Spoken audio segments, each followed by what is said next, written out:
Hi all, and welcome to this week's edition of Straight Talk with Brent O'Brien and Tim Rowe from The Straight, brought to you by our sponsors, Inglis and Darley. Today, the future of the patent is still a white-hot issue. What does that play in the ATC's meeting with Racing New South Wales? Is the VRC staging a financial turnaround? And Racing Queensland's search for a chairman is underway. We also have a detailed interview with experienced racing executive Charlotte Mills about leadership in racing.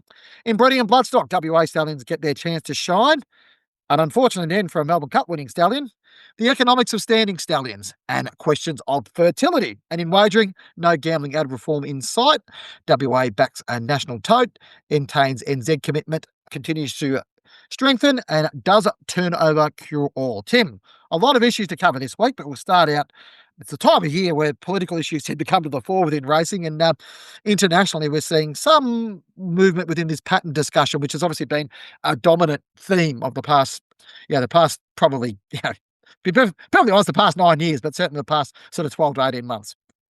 Yeah, that's an understatement, Bren. It's just when you think it's dying down, something else happens, or look, hopefully there's a story up on the straight at some point the next couple of days. I believe there's a Asian Patent Committee meeting on Friday. Understandably, no one's, certainly from Racing Australia or Rob Rawson is the Australian Racing Australia delegate.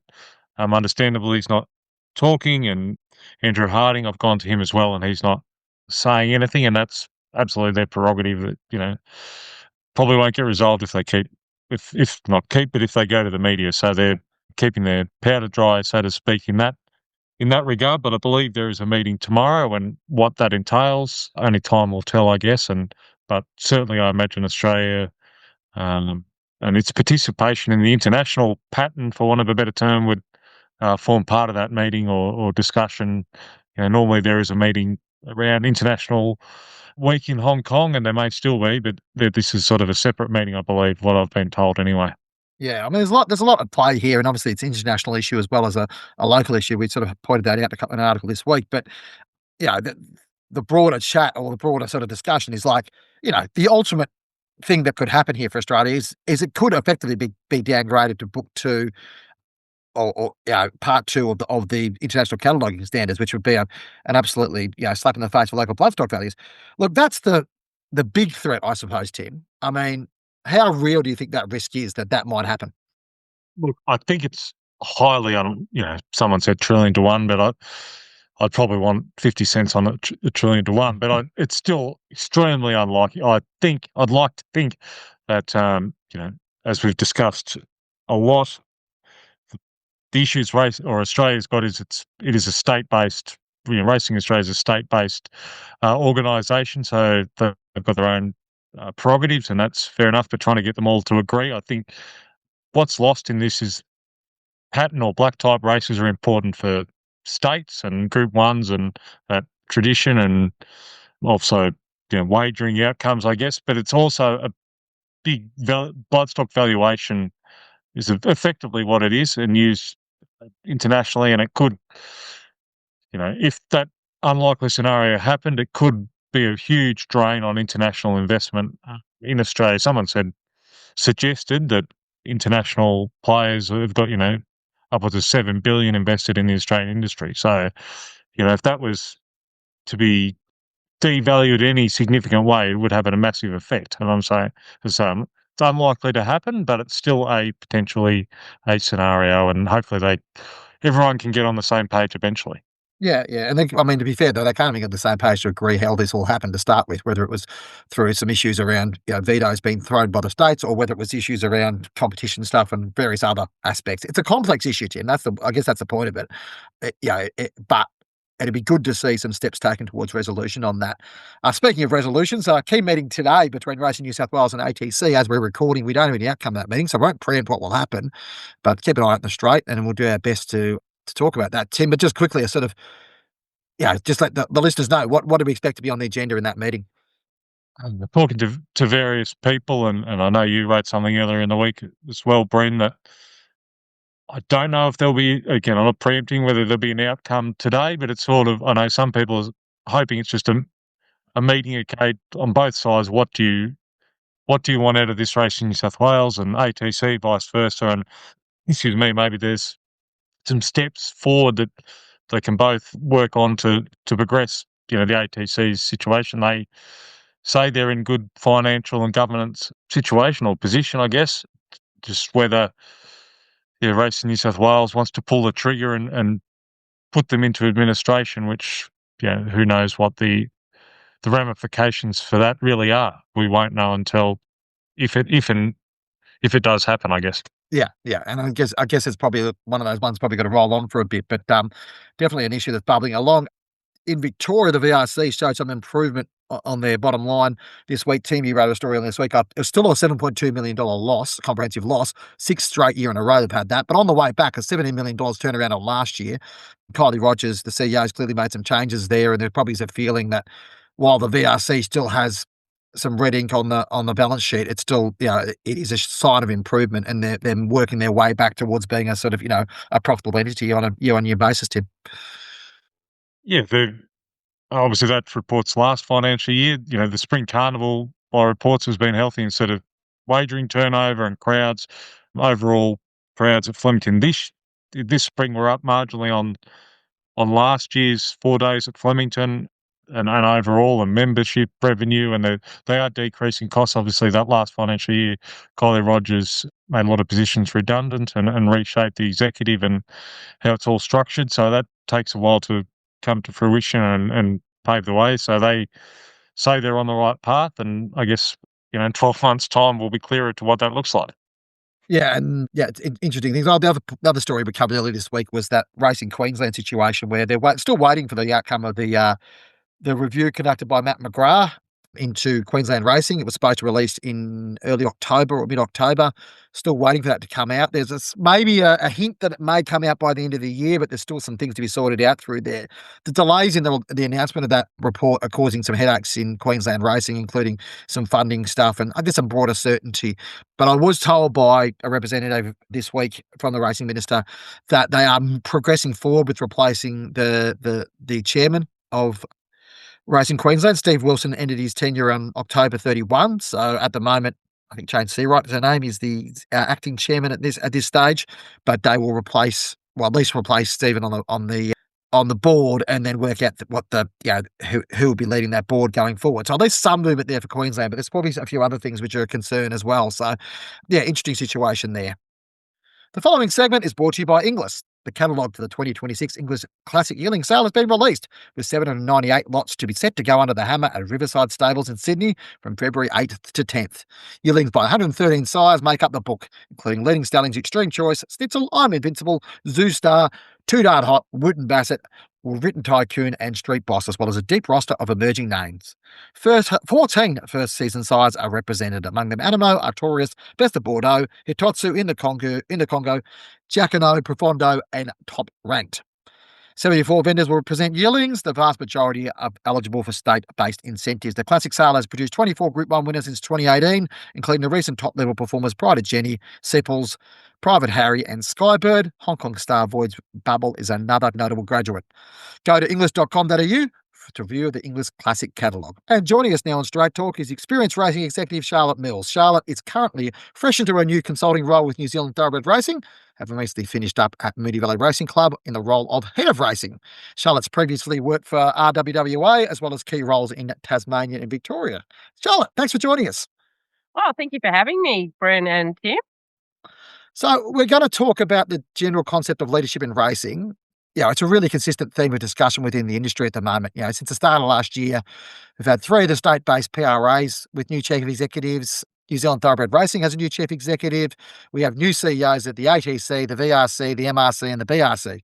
So the turnover at the top in every organisation, every industry has its turnover. But I guess we'd love to dig in and chat why this merry-go-round occurs. But first of all, I want to speak to you about, I guess, the leadership qualities that you admire and what you look to execute yourself on. And what does good leadership look like for you within the racing industry, Charlotte?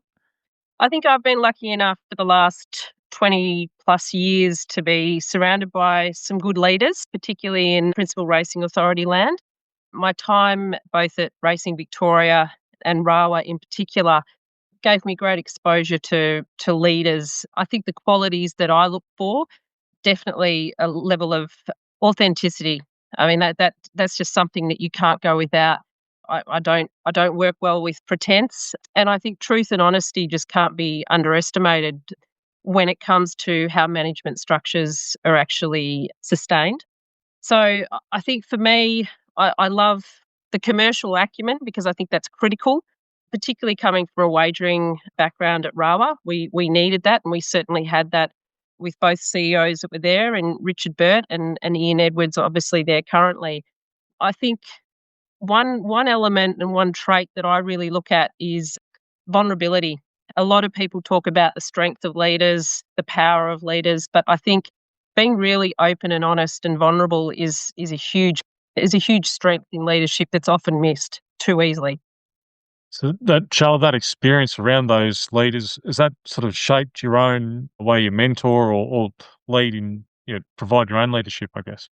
Yeah, it has, Tim. I've certainly been, when I say fortunate, particularly at my time at Racing Wagering WA, where I started off in the area of distribution, funding, planning, writing strategic plans for 3 codes. One code I'd had experience in, the other 2 codes, harness and greyhounds, I had to get up to speed pretty quickly with. So I really needed the support and I guess the experience of those around me in both those codes in particular and the industry itself to support what I was doing in those areas.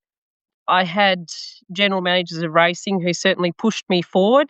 And when I say push me forward, put me in front of the board to experience, the presentation of ideas and concepts. And I think certainly that's rubbed off on me. I get a great thrill out of being around people with great talent, and I certainly want to see them succeed. That's more important for me than my pathways somewhat irrelevant in terms of destination. It's more about the journey with people that inspires you along the way. And I see lots of young people at the moment who've got great intentions, great passion, and it's making sure that you're doing your job to harness that and put it in the right direction and make sure that they're getting results. What's your view? What's the biggest misconception about leadership in the racing industry, Charlotte? What are the things we sort of, we see as leadership, which you believe not necessarily are the best attributes? Yeah, I think one of the misconceptions out there is that leadership is power. It's about making decisions and yes, often that does come with that huge responsibility of making decisions. But I think leadership's far more than that. It's not the loudest voice. It's actually leaning into the tough, unpopular decisions. We've seen, you mentioned the merry-go-round of CEOs in various quarters around the country, and arguably a level of silence when we need loud voices in certain issues, very public issues, very socially driven political issues, and we don't seem to have that level of harmony. One thing I would say with racing that I've noticed over the years is the most united we've been was during COVID, when we had to survive and we had to make quick decisions, and we just had to work collectively and collaboratively to make it work. But even then, each state and territory was arguably working independently because we didn't have the time for a national approach to it. And each state was very different. You saw that in Tasmania with the cessation of racing there.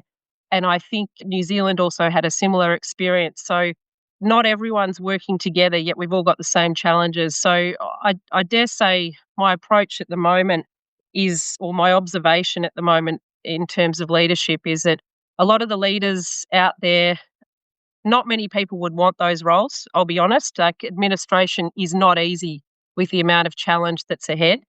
But I also think that you have to be brave with your voice. And I think in saying that, make some tough decisions. Popularism doesn't pay the bills, and popularism won't drive revenue up by any means. You cannot make everybody happy. And I think just the long-term planning is something that I'm concerned about. There's a lot of change apparent. There's a lot of warning signs that have been there for some years, particularly in the gambling advertising space. We're talking a lot about it, but the doing is very difficult because it's almost impossible to get everyone on the same page. And I think that's very obvious from a national point of view. On that, then, how do leaders, as we know, we put it on the straight recently, and Ian Edwards has come under fire from the trainers, big name trainers over there for what they perceive as major issues, insurance and different things. But how do good leaders or get through that populism and balance it all, try and keep the industry afloat and going forward? Because it's certainly not easy. I think one of the most impactful elements that I've noticed over the years is sharing the challenge. When you deal with stakeholders in isolation, each stakeholder obviously sees their priorities as the most important priorities, and to them they are. But in terms of a racing administrator, you've got to appreciate whether it be tri-code, whether it be breeders versus owners versus trainers versus jockeys, everyone has their priorities, but there's only one bucket of money to go around. And that return on investment, and that, you'll hear many stakeholders talk about, well, without us, it doesn't exist. It's without all of us that it doesn't exist, and we all play a part. So I think in terms of ensuring that everybody actually has input, but also has knowledge of other priorities from other stakeholders, those sorts of discussions have started to happen. You can see racing forums, consultative groups. They do happen, but they've got to be driven by an agenda that's got outcomes. And I think the greatest fault of racing and the ease at which we do it is we have a lot of talk fests. And actually getting things done is so important, and we're running out of time to knock over some really big ticket items. And I think when you look at the likes of an Asian racing conference, you look at the likes of symposiums, what are the end results? What did we achieve since the last one? And I think that performance management piece within administration needs to be well looked at or revisited, so that all administrators are on notice to ensure that when we return to that forum, we've actually achieved. Yeah, it's an interesting one, I guess. And you go to a lot of these conferences and you talk about the same things year after year. You do, like, it's the same issues. You go, oh yeah, and you have maybe slightly different perspectives on it, but has it progressed? I mean, do you think why do you think that in terms of racing's leaders, why do they avoid sort of tackling those issues of long-term sustainability? Do you think they're obviously difficult and complex. Is it the nature of the industry that's, it's so results based, it's so vibe based in some ways. You get a good result, you get a good horse, you get a champion come along, it changes the nature of it. That longer term thinking, as Tim sort of alluded to before, and you spoke about it in length, it might be popular, but might not necessarily be effective longer term. Yeah, it's an interesting one, because one element of change and progress that I would definitely say has been a credit to the industry globally has been welfare.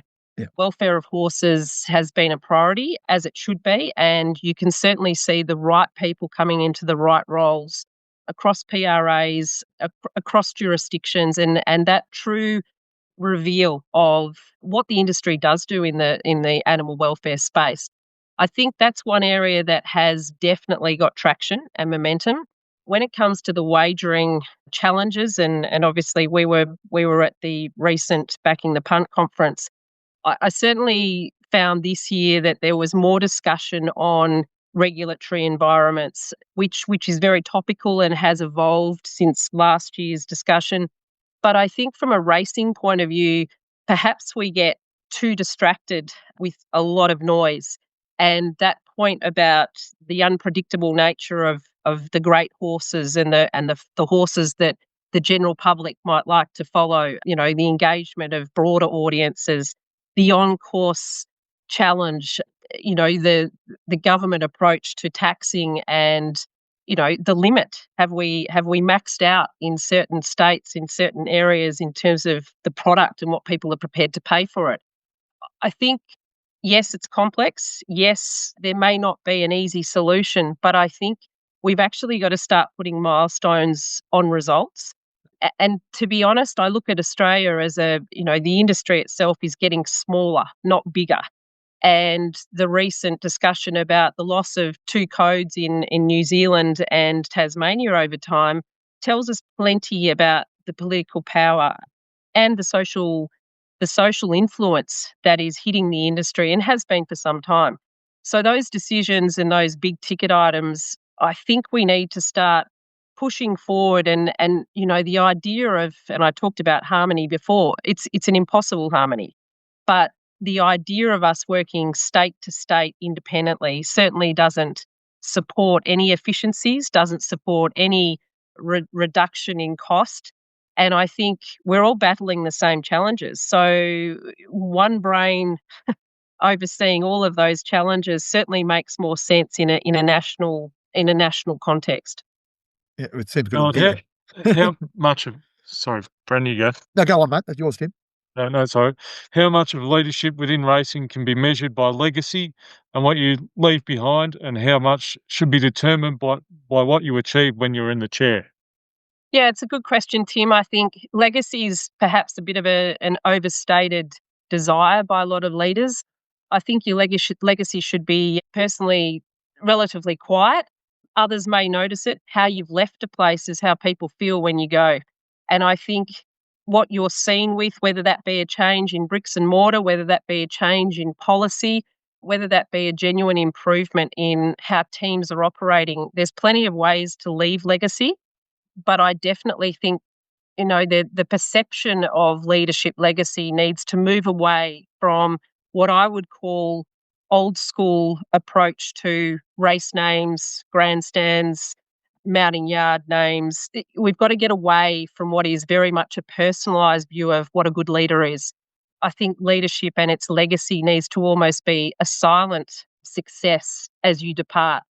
There's a lot of short-term, low-hanging fruit gains that administrators, particularly with the churn we've seen, will seek to obtain. And there's nothing wrong with that. They're looking for advocacy. They're looking for people to come onto their, I won't say bandwagon, but certainly support their direction.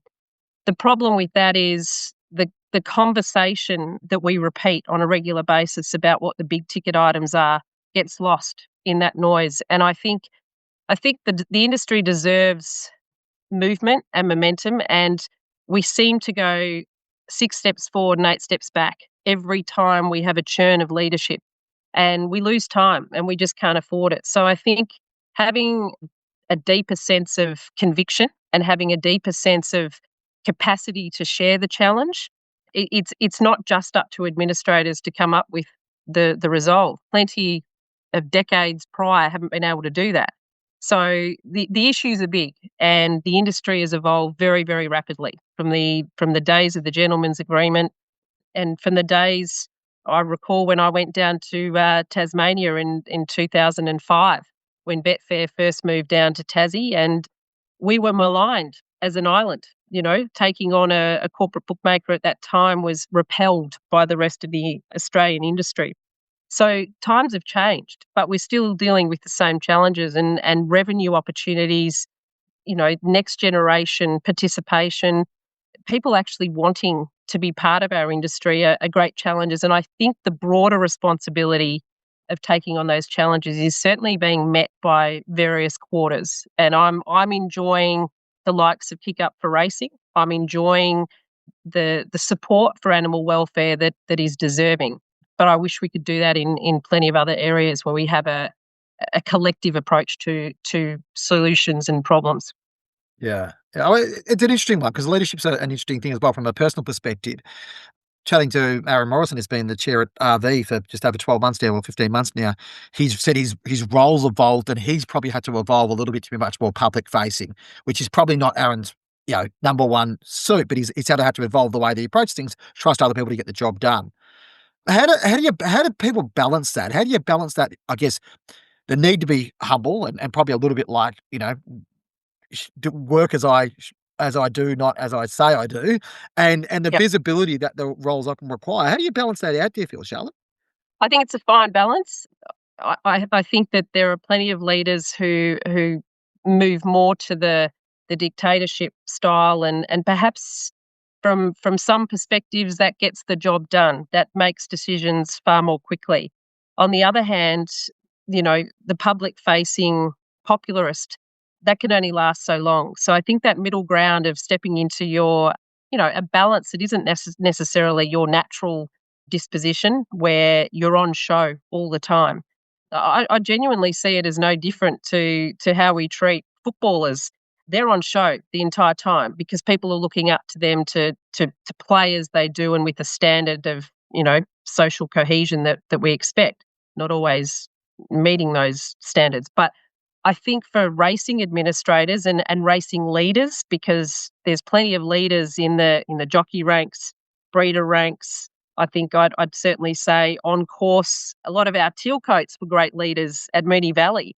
It's about how you do your job and it's about how you support a genuine team approach. And that isn't always going to be in your comfort zone. But I think the idea that a leader can always learn and be taught is one of the primary assets of a good leader, that they don't know everything. They're prepared to listen. They're prepared to absorb new information. And they might well be convinced of an opposition's perspective on things. I think that's incredibly important, that you can learn to evolve, but you can also not so much vacillate, but you can certainly see a different point of view and perhaps change your mind on that basis of a good argument and a good business case for that matter. Yeah.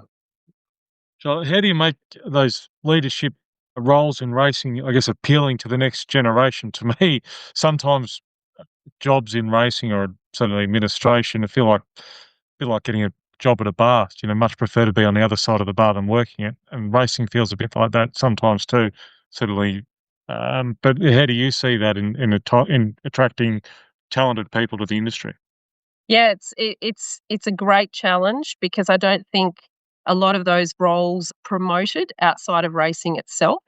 In terms of getting into Principal Racing Authority land, PRA isn't exactly something that, the average Joe knows what it means, nor what it might represent or what roles are involved. I think our saleability by way of a career has to come with that good leadership. It's people that are visible at the right time when it matters and on the issues that matter to more than the industry. And I think that's the clincher, that talking about things that are topical in racing. Yes, they may be controversial. Yes, there are a lot of emotional elements associated with animal welfare, but talk about it. Make it part of the language and the narrative that is normalised in racing. It should be. I hear plenty of trainers talking, and I love hearing it.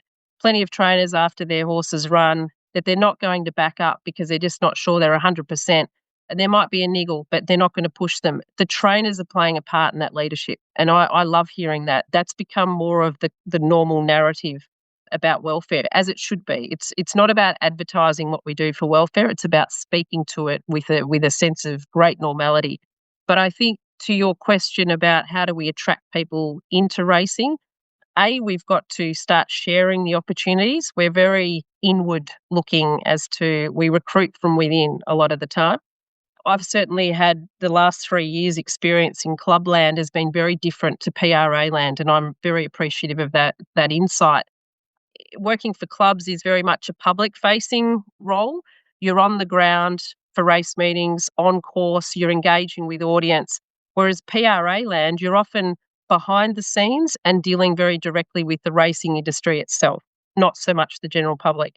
So there's two public-facing elements that racing administrators can look at, but there's so many roles. I mean, I just think it's a very hidden niche environment, but such a satisfying and exciting industry to work in. No day is the same, and the exposure you have to the breadth of human beings is phenomenal. And I've been very privileged to have that exposure. So, yeah, I just wish more people could be part of it.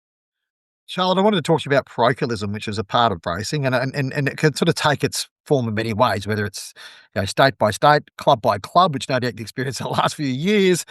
That but you also, it's probably driven by the fact that there is a universal experience about administrating racing and making it work, but there is also specific local experience. You've got New South Wales caught up with its current political battles.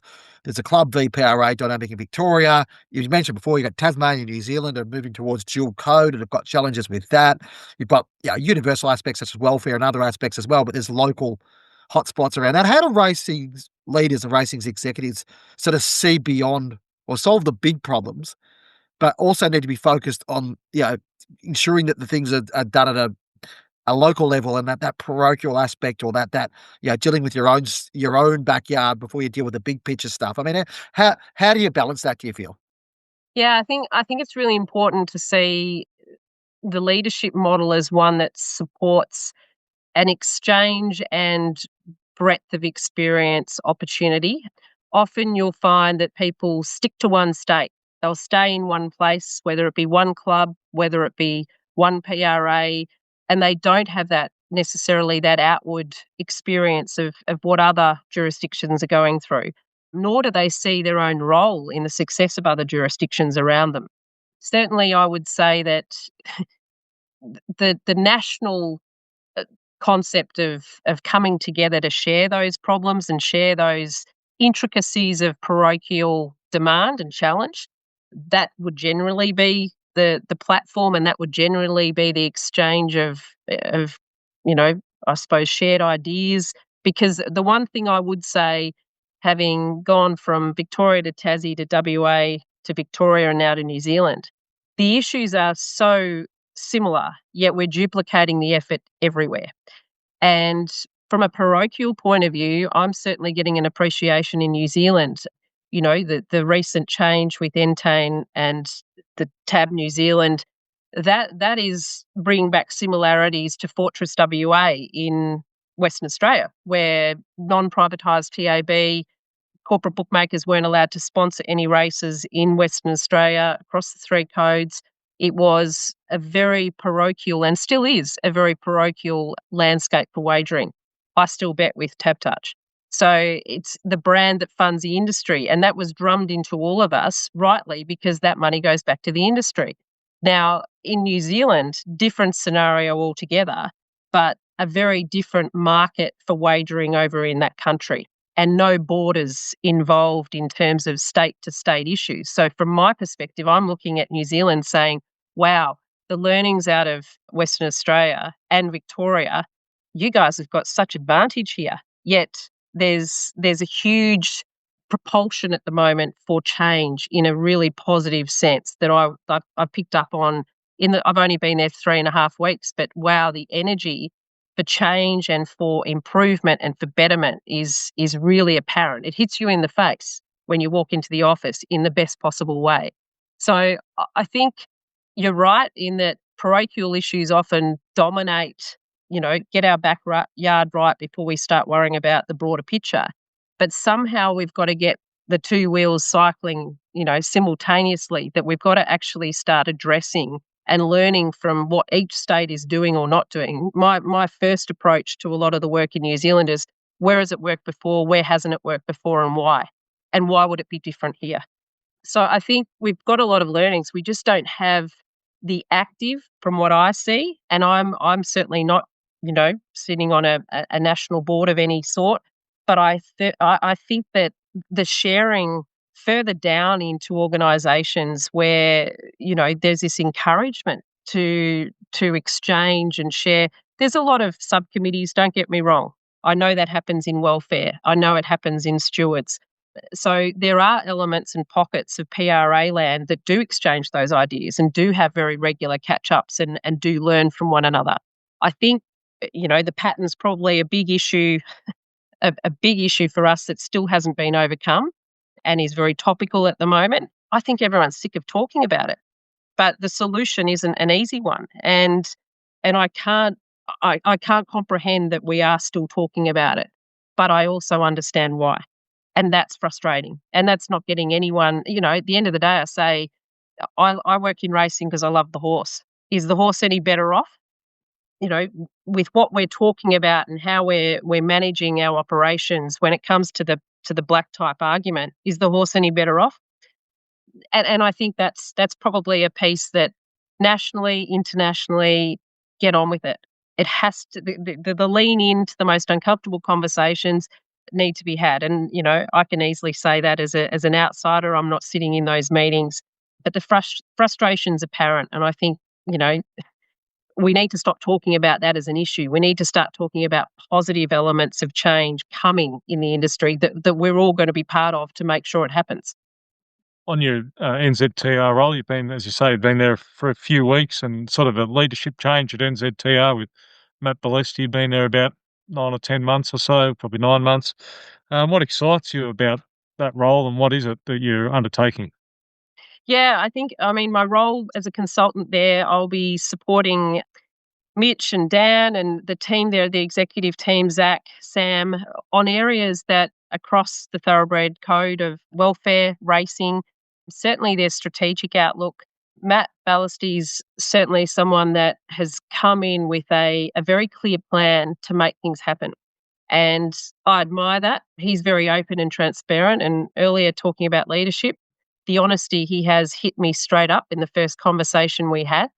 I liked his truth. He picked me up at the airport on my first morning there in Auckland and made excuses for the dog hair on his in his car. And I thought, wow, the truth factor here, and he's probably going to hate me saying this, but we had a good hour and 40 minutes in the car. And I really respected the fact that, a CEO with that much challenge on his plate, he's 6 months into the role, that's, 8 months into the role, and he bothers to pick up, a random consultant at the airport, but B, takes the time to have a discussion in the car. He's very hands-on with areas that he's been, dropped into the deep end of. He's arguably got challenges not of his making that have happened over time.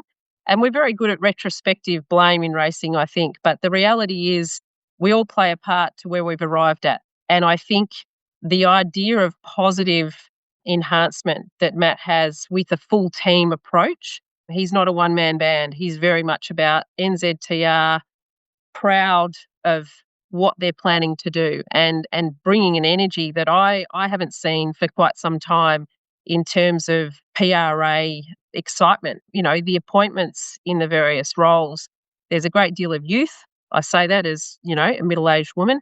There's a great deal of youth involved, and I think that's exactly what you need. There's a great deal of pride involved, and there's a great deal of stakeholder engagement that isn't just a meet and greet. I haven't been privy to that as yet, but I've certainly seen the program and the schedule, and Matt's not a very still individual. He's on the move all the time, and they've got plenty of challenges there, but he's ready to hit them head on. And I think he was very insistent on bringing the right capability to make sure that those solutions could be arrived at. And he wants ideas, and he's prepared to bring people in to make sure it happens, and I credit him with that. So, yeah, I'm excited about what's ahead. I've got a 12-month outlook there, but they've certainly welcomed me with open arms, and I'm really excited about what's ahead. Returning to PRA land is my passion. As I say, I've loved my time at the Valley and that club perspective, but PRA land is very long-term. It's long-term planning, and that's something I get very excited about. Charlotte, thank you so much for your time. It's great to catch up and have a chat through all those leadership. Great insight. We really appreciate your time. All the best in your new role, and we'll catch up along the way. Thanks, Bren. Thanks, Tim. All right, Tim, into the breeding thing. Of late news today, I'll throw this one into the agenda. You've just published, or just put out a story now, which is about to be published. Sad to hear about the death of Sir Jean only weeks after a fairy tale Melbourne Cup win for his son, Half Yours. Oh, it's a brutal game, a stunning game, isn't it, Tim? I mean, you get a $3,000 stallion whose progeny win a Melbourne Cup, and it's a heartwarming fairy tale story. And 3 weeks later, they've had to euthanize him because of a paddock accident. It's just disaster. It's just a sad situation, isn't it? It's been a very tough breeding season for a lot of people. Coolmore, as we know, wouldn't Bassett, and So You Think, and Raheen lost top ranked, and before the season, he was an old, obviously champion. Snitzel had to be put down. It's not. I know stallions have been through and done great jobs, but it's just not an easy game. A lot of variables and unpredictable incidents, and feeling for Grant Dwyer there. It's done a lot of work, looking after that horse since 2017 since he went to start, and obviously done it the hard way and produced a absolute great horse.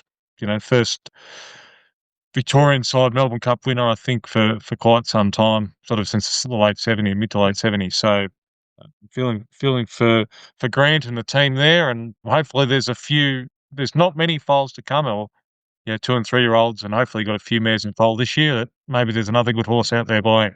Yeah, it's a kick in the teeth, isn't it? You get your opportunity, and unfortunately, it's sort of the way things work out. He's a interesting son of Teofilo, and I mean, just amazing that he was able to produce a Melbourne Cup winner, given the very the scarcity of Australian bred Melbourne Cup winners we've had of late.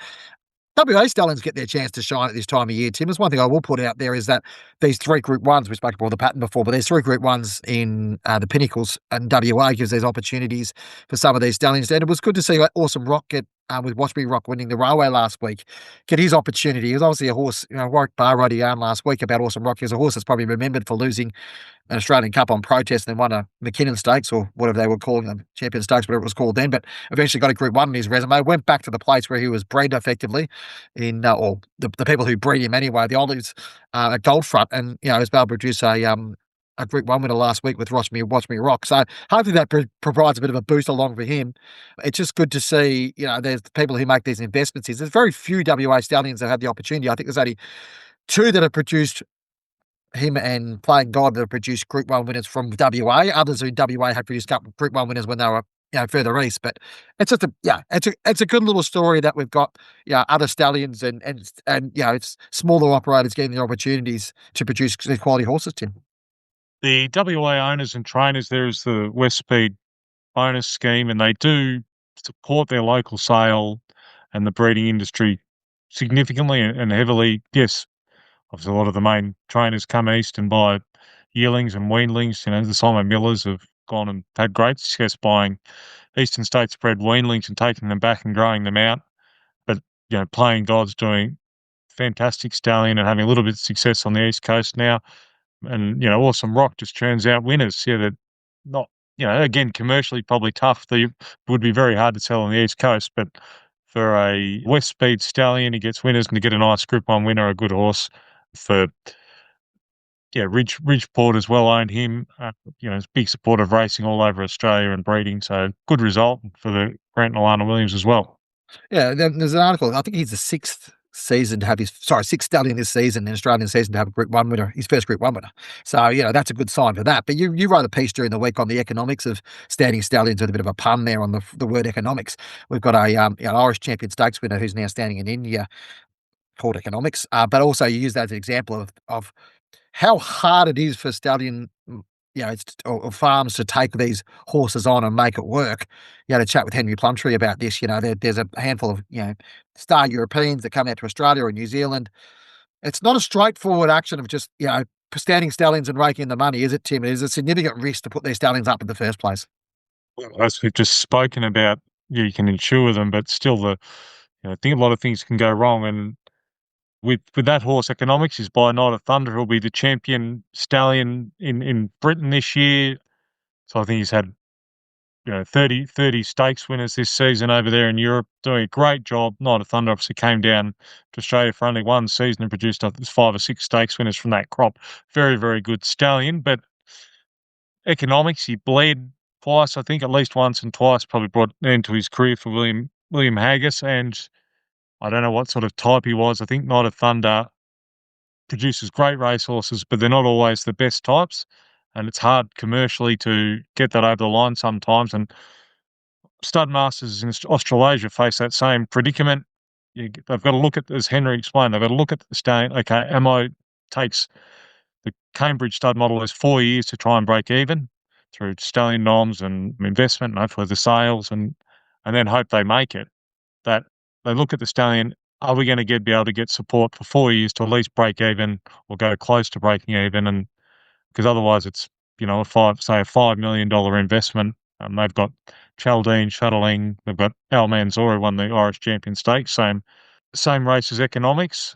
So they, it's a lot of big chunk of money to put up front and get back over 4 years. So they want to try and de-risk as much as possible, and that's why economics has obviously ended up in India, and hopefully he might do a good job up there. You can't say definitively yes or no. Yeah, and there's a lot of things that can go on with stallions. Like we spoke before about, like obviously the situation with St. Jean, like you finally make a horse and then something tragic happens. There's other things. There's questions about fertility. This is a point we've sort of talked about, you and me. There's been discussions about whether fertility is an issue this year. For some reasons, a lot of mares are struggling to get in foal and whatever else. But there's so many factors. Like, you spoke about, we chatted about this morning, Tim, off air, but we talked about the fact that it's not just a fact whether, a stallion turns up if he's firing at 70%, it's a given. There's so many factors with the mares and how things work, and it's such an inexact game to try to actually work out, project longer term that you got to make money out of it. There's just so many things that can go wrong. I've been speaking because there's, I guess if a breeder has a bad run, they go, oh, there's something going on in the waters or the weather or something while my mares didn't get in foal. could be pot luck, possibly average management. Who knows? But there's so many factors of, the studs are very good now at monitoring, when a mare's cycling, looking after the stallions. As we know, that fertility's increased significantly over the last sort of 3 decades, and how many, I think they used to be able to serve 40 or 50 mares, and now they can serve up to 200 at a season. So that science, veterinary science has improved a lot, but there's still, hundreds of factors to go into getting a mare in foal, and then they've also got to keep 45 days plus. So a lot can go wrong, but digging around, I'm not sure the fertility rates have dropped off significantly with the people I've spoken to. I think the other people saying it has is probably just, in a way, bad luck and variance, and unfortunate for them. And that's how tough it is to breed a horse. It's not easy. No, it's not. No, certainly. It's a bit like bad barriers with trainers. They sit there and say it's a conspiracy. How can I come up with outside barriers all the time? You're like, well, that's just statistics, the way things work, isn't it? So it's funny how it works out. And I said the rewards for making a stallion are massive, but the challenges of getting there are also fairly huge. The following segment is brought to you by Darley. It's been another big spring for the Darley Stallions, with their progeny delivering it right across the carnival. In total, 38 stakes races were won, everything from those sharp early 2-year-olds through the major Group 1s. And while the Godolphin racing team certainly played their part, it was the client-bred horses who really filled the sheet. They accounted for 26 of those 38 stakes wins. 4 Darley Stallions produced Group 1 winners this spring, spanning the whole range from 1,200 metres to 2,500 metres. Street Boss, Too Darn Hot, Harry Angel and Gayath all had multiple stakes winners across the carnival. Too Darn Hot's pre-Christmas 2-year-olds are flying again, taking out both the Jim Crack and the Darley Maribyrnong plate. And Bivouac notched his first Group 1 winner, Baywakt, who broke the track record in the Golden Rose with a rating of 108. Bivouac's also got a key runner in Saturday's Winterbottom Stakes. Bred well, buy well, win well, Darley. On to wagering, Tim, and we'll skip through this one relatively quickly, but there's a bit going on in this space at the moment. Obviously, federally, there's an issue, or there's obviously the ongoing discussion around the gambling ad reform continues to bubble along. It's an interesting one. Pressure on this week sort of put on the Australian Prime Minister, Anthony Albanese, to allow a conscience vote or an open vote across the Parliament for people to vote on a gambling ad ban and whether they approve of that or not. There's suggestions from backbenchers of both parties, both major parties, that this would actually get through Parliament. This political issue is not going away, Tim. I mean, it's fairly hot. Like at the moment, there's no movement from the government. There's likely to maybe hear something in the new year, but we've been saying that for a while. It's on the desk of Annika Wells, the Communications Minister, to progress this. But until it sort of gets resolved, you can't see the political pressure on this one going away. No, and politically, there's so obviously the revenue, the taxation to states, and the impact, and I've talked about media and advertising. There's that lobby groups, and obviously on racing as well, as opposed to the hard left, or not, shouldn't say hard left, but those that are anti-gambling, want to sort of they prefer gambling to probably be banned altogether almost. So there's the views are so skewed either side that trying to come up with a resolution or a what recommendations get enforced, it's still going back and forth, and what's there politically to gain for the government, I guess is the tough one, and because there'll be a fallout either way. Yeah, and there's the wagering industry has been waiting on this sort of band-aid to be pulled off for 2.5 years, and they're still waiting for it. It's interesting enough. What was also interesting, Tim, and I mentioned it in my newsletter today for people to point that out, Andrew Wilkie, the Tasmanian, actually my local MP, the Tasmanian MP, he put a bill forward earlier this week. Now, it was no hope of progressing, so it won't happen. But he wanted to add greyhound racing to the list of banned sports to betting in Australia from a federal level. Now, we think this is a state-by-state issue, but those who are pressing for reform in this space and want to ban greyhound racing, and from there would, it doesn't take much of a leap to think, harness racing and thoroughbred racing could come in that scope as well. They're finding different ways to get this on the national agenda, so it's an interesting time for that. Another article there probably worth checking out is WA sort of throwing their support behind a national tote movement. Warwick Barr spoke to Ian Edwards recently, the Racing WRWWA CEO, about sort of their thoughts on the national tote. He still thinks that fixed odds is probably the way forward. Will still be the dominant going forward, but it's a chance for the tote to have a more meaningful presence with the Australian landscape if that happens.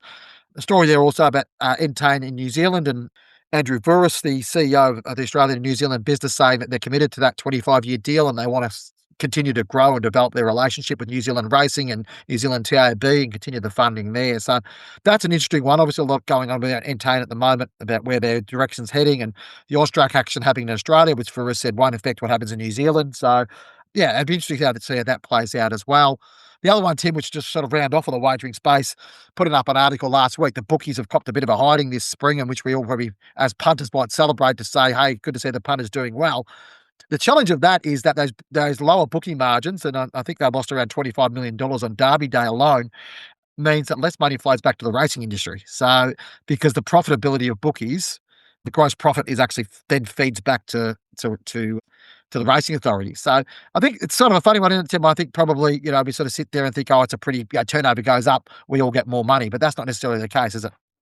I guess that's, PRAs, we've got all, and certainly Racing Victoria, as far as I know, they've attached themselves to that, wanting to have a gross profit sort of part of their revenue stream. And so I guess they've got to ride the ups and downs of, race results. If the stream of favourites, get up like they did during Cup Week, well, they've got to ride that potential revenue downturn. But from a longer term point of view, I think it was healthy for punters to have a good week and, have the money to reinvest. And that partly maybe why Melbourne Cup Day was, certainly the Cup was a record, and, because they've had a good experience, they've won, and it is enjoyable to back a winner and keep reinvesting.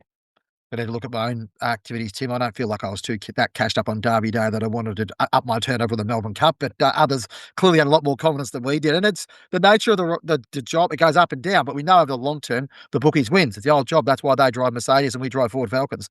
That's the way that it works, isn't it, Tim? As I was told as a kid coming through. Thanks for joining us on Straight Talk, brought to you by our sponsors, Inglis and Darley. Don't forget to give us a rating wherever you're listening to our podcast. Be sure to subscribe, and don't forget to subscribe to thestraight.com.au.